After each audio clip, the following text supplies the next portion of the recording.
ओम जय जय राम। सच्चिदानंद भगवान की, सनातन धर्म की। चाहे धर्म का पालन करते हुए आप सत्य की ओर अग्रसर हों, इंद्रियों का संयम करते हुए अग्रसर हों, नियम कानून का पालन करते हुए अग्रसर हों, अथवा मनमानी करके कई जन्म बिगाड़ करके तब अकल ठिकाने आवे तब लौट के आए। दोनों रास्ते हैं, एक जरा लंबा है, एक शॉर्टकट। अनुभव करो, पाप करके देख लो, सब कुछ बन के देख लो, कहीं चैन नहीं मिले।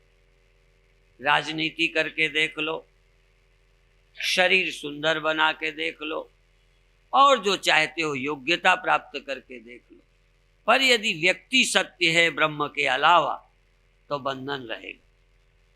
यदि ब्रह्म के सिवा कोई व्यक्ति सत्य ही नहीं है तो समस्या का समाधान हो गया। इसलिए देखना यह है कि तुम व्यक्ति बन रहे हो या ब्रह्म। सन्यासी हो तो ब्रह्म हो कि व्यक्ति हो, ब्रह्मचारी हो तो व्यक्ति हो कि ब्रह्म हो। ब्रह्मचारी बनो ये धर्म है, सन्यासी बनो ये धर्म है, यह अध्यात्म नहीं है।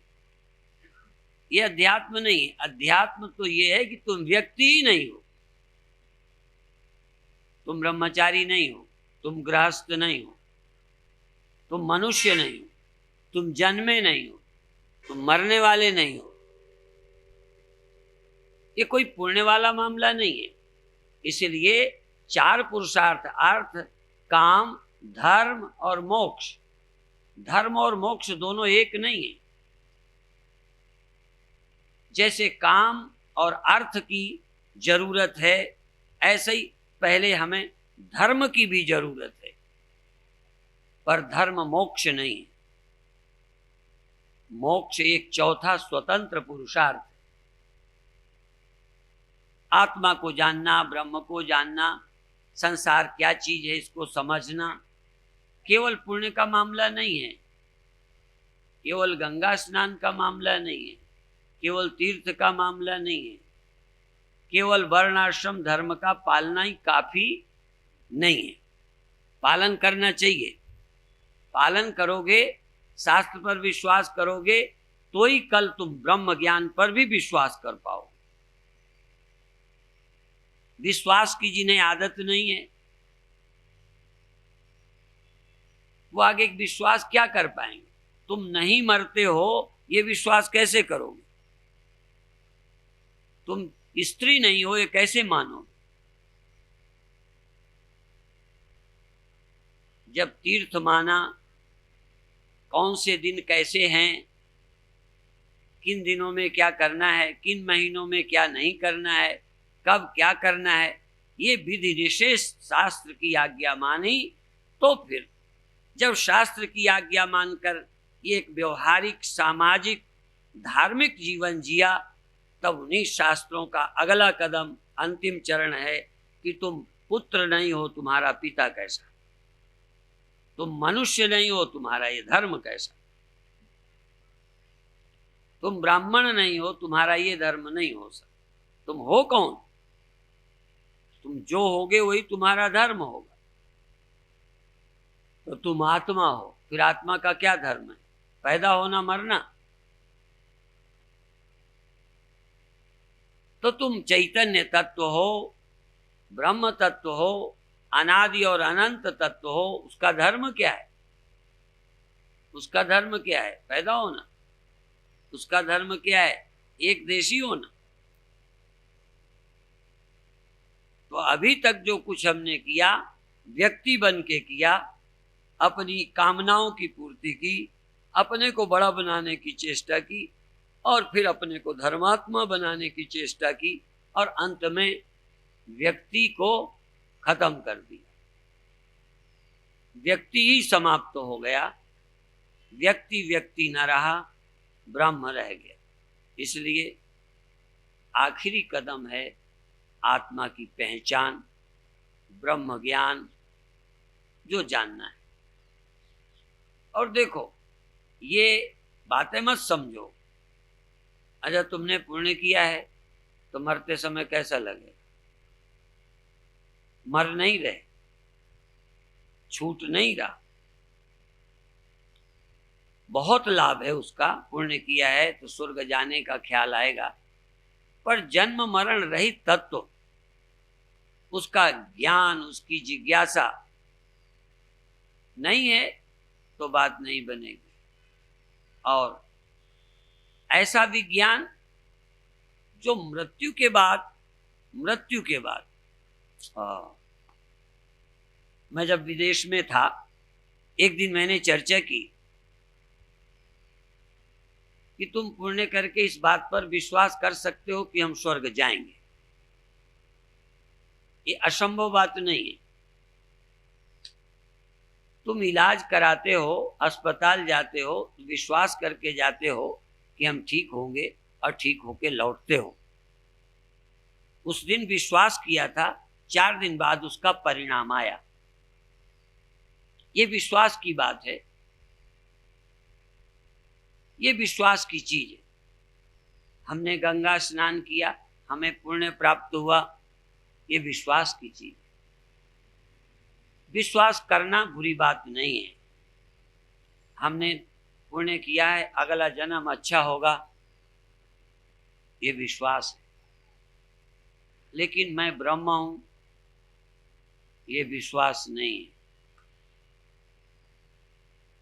या तो ये ज्ञान है, या फिर अंदर से तुम विश्वास नहीं कर सकते। स्वप्न नहीं रहता, ये विश्वास नहीं है, ये मेरा ज्ञान है। ये ज्ञान है कि स्वप्न नहीं रहता, ये ज्ञान है कि नींद नहीं रहती, ये ज्ञान है कि संसार नहीं रहेगा, देह नहीं रहेगा, ये ज्ञान है, ये विश्वास नहीं है। और एक और ज्ञान चाहिए कि जो इनके न रहने पर रहता है, वो मेरा विश्वास नहीं करना, जानना है। तो जो शास्त्र दृष्टि देता है, शास्त्र नजर देता है, कैसे हम देखें, क्योंकि अभी तो हम इंद्रियों की आंखों से, भौतिक आंखों से, भौतिक बुद्धि से देख रहे हैं। हम जन्म मरण रहित, आवागमन रहित हैं, ये कैसे देखेंगे? यही देखना है। और जब हम ये जान लेंगे तो ये विश्वास नहीं होगा, ये विश्वास नहीं है। इसलिए मैं बीमार हूं, ये मेरा अनुभव है, मैं ठीक हो सकता हूं, ये मेरा विश्वास है। डॉक्टर की दवा विश्वास में खाई, जब ठीक हो गया तो विश्वास करता हूं कि अनुभव करता हूं? दवा विश्वास से खाई। तो यहां तक मैं ज्ञान के रास्ते में भी विश्वास से आऊंगा, पर ज्ञान होने पर मैं विश्वास नहीं करूंगा। ज्ञान होने पर तो मैं अनुभव करूंगा कि मैं मुक्त हूं या नहीं हूं, मैं आत्मा हूं या नहीं हूं, मेरी मृत्यु होती है या नहीं होती। इसीलिए तुम स्वर्ग पर विश्वास आसानी से कर लोगे, और मैं तुम्हें कहूं तुम मुक्त हो, ये विश्वास नहीं कर सकते।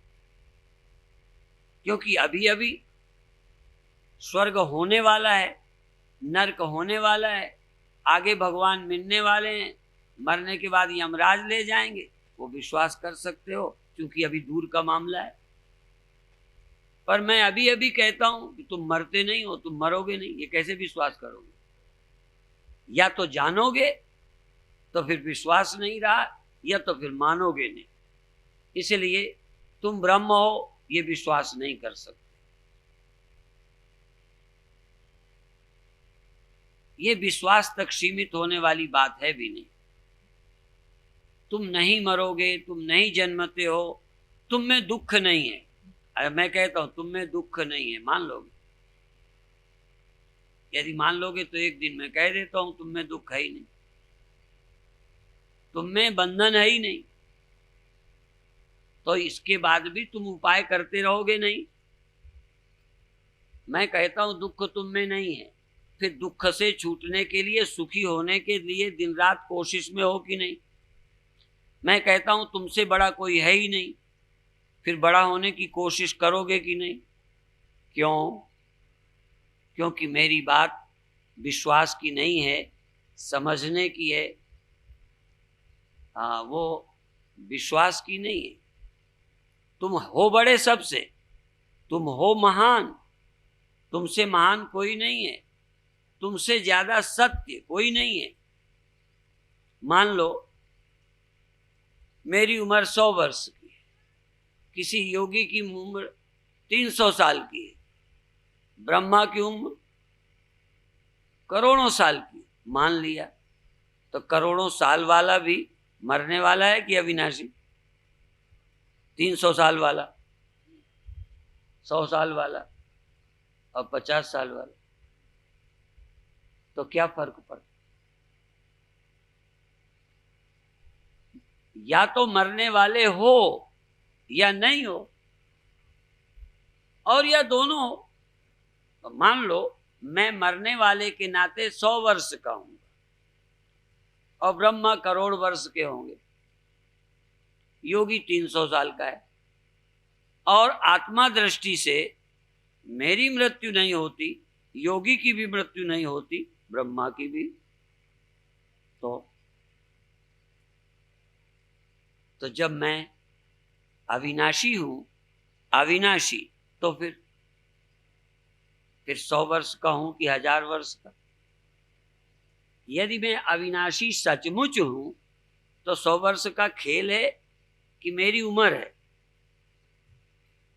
मिट्टी घड़ा बनके 10 दिन रही, 10 वर्ष रही और हजारों साल रही घड़ा बनके, अब मिट्टी बनके है, सदा रहेगी। तो कौन सी घड़ा की मिट्टी अविनाशी है, कौन सी घड़े की मिट्टी नाशी है? और फिर जरा गहराई से देखो, यदि सचमुच वो अपने को मिट्टी जानता है तो उसे 10 वर्ष रहे या 10,000 साल रहे, उसके क्या फर्क पड़ता है? तो जो आत्मवेत्ता है उसके लिए ब्रह्मा, उसके लिए एक चींटी, उसके लिए कोई इंद्र, सब बराबर लगते। कई जगह तो उल्टा कह दिया। वैराग्यवान ज्ञानी के लिए रामायण कहती है, सूख हाड़ लय भाग 60, स्वान निरख मृगराज। जैसे सूखी हड्डी कुत्ता लिए जा रहा है तो शेर को देख के डरा कि मेरी हड्डी छीन ना ले, ऐसे इंद्र किसी को भजन करते, चिंतन करते देखकर डरता है कि मेरा स्वर्ग कोई छीन ना ले। यहाँ ये बताया है कि ज्ञानी आदमी उसके स्वर्ग की तरफ ऐसे नहीं देखता जैसे कुत्ते की हड्डी की तरफ शेर नहीं देखता। ये बात ख्याल करिए, कुत्ते की हड्डी शेर छीनेगा? वो तो मरा हुआ मांस नहीं खाता, मार के खाता है, ताजा खाता है, वो हड्डी क्या करेगा? तो ब्रह्मज्ञानी स्वर्ग का क्या करेगा? तेरे इंद्रासन का क्या करेगा? वो ब्रह्मा होके क्या करेगा? वो अनंत है, जो अनंत है वो अंत वाला ब्रह्मा भी क्यों बनेगा? इतनी ऊंची विद्या गुरुदेव बांटते रहे, लेकिन उस विद्या की कदर करने वाले लोग कम हैं। पाखंडों की, ऊपरी बातों की कदर, इसीलिए जिज्ञासु ही दुनिया में नहीं मिलते जो आत्मा को जानना चाहते हैं। आदमी बनने में लगे हैं, बड़े बनने में लगे हैं, कुछ और बनने में लगे हैं, और जो बनोगे रह कुछ ना सकोगे। जो रह सकोगे वो बनना नहीं है, सिर्फ समझना है। जो सदा रहोगे वो समझना है, वो कर्म से नहीं बनता। नास्ति अकृता कृतेन। और जो करके बनोगे, चाहे कुछ बनो, ब्रह्मा नहीं रह सका ब्रह्मा, विष्णु नहीं रह सके विष्णु, राम नहीं रह सके राम, कृष्ण नहीं रह सके कृष्ण, राजा नहीं रह सके राजा, पूंजीपति नहीं रह सके पूंजीपति, योगी नहीं रह सके योगाभ्यासी शरीर से। तो तुम खेत की मूली हो जो रहने का स्वप्न संजोते हो, रह सकोगे सदा, तो ब्रह्म हो ये समझ कर ही रह सकते हो, और कुछ बन के नहीं रह सकते। और चाहे समझो पलक में, मेरे गुरुदेव के समय बोलते थे, चाहे समझो पलक में, चाहे जन्म अनेक, जब समझो तो समझ है सब घट में एक। इस एक को चाहे जब समझो, नहीं जल्दी है और जन्म लो और कहीं भटक लो और कुछ कर लो, यदि समझ है तो इसी जन्म में समझ लो। इतना ही कहकर अभी समाप्त करते हैं। ओम शांति शांति शांति।